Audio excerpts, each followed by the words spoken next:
કૃષ્ણ મિત્રો, welcome to my new video. અને આ છે મારી બેનપણી. અમે લોકો આવ્યા છીએ એફ્રી ટાવર ગોતવા સુરતમાં. અમે જોયું નથી, અમે ગોતવા જઈએ. કેટલો તડકો છે ને અમે બે આવી ગયા છીએ બહાર. બહુ મુશ્કેલથી આવ્યા છીએ. આ છે એમાં એને રિક્ષાવાળાએ ખોટો એડ્રેસ દઈ દીધો હતો. બહુ જ તડકો છે બારે. મારી મમ્મી પણ ફોન ઉપાડતી નથી.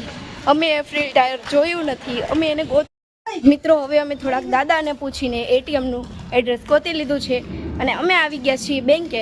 પણ અમને એફ્રિલ ટાવર જેવી વસ્તુ તો દેખાણી જ નહીં. દેખાણી બેનપણી તને? એફ્રિલ ટાવર બેનપણી દેખાણી તને? એફ્રિલ ટાવર દેખાણું નહીં તને? ઓ હવે દેખાણું એફ્રિલ ટાવર મને. આ મારી બેનપણીને પહેલા દેખાય. બેંક બહુ જ અંદર છે. તમે વરાછા બેંકનો રસ્તો ગોતો ને તો હું તમને એક સરળ ઉપાય બતાવી દઉં. તમને કોઈક વરાછા બેંક વાળું હોય ને એની પાસે જ જવાનું, એને જ કહેવાનું કે તમે મને લઈ જાઓ. બાકી આ રસ્તામાં તમે ખોઈ જાઓ તો મળશો નહીં. બીજી વસ્તુ મારી બેનપણી કહે છે કે એફ્રિલ ટાવર ગોતવાની વસ્તુ ન કરતા. મિત્રો આ છે એફ્રિલ ટાવર.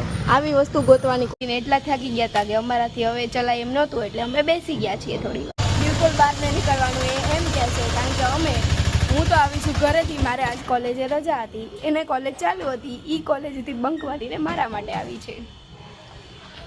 તો પતી ગયું છે. હવે અમે ટાઈમ પાસ કરી રહ્યા છીએ. જો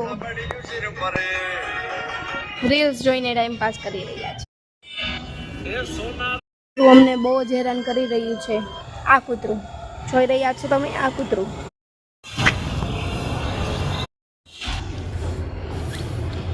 હવે અમે જઈ રહ્યા છીએ ઘરે. એટલે તમે મારી હાલત જોઈ જ શકો છો. ઘરે જઈ રહ્યા છીએ. Stay tune. તમને અમારો વ્લોગ વિડીયો પસંદ આવ્યો હોય તો લાઈક કરો, કોમેન્ટ એન્ડ સબસ્ક્રાઈબ.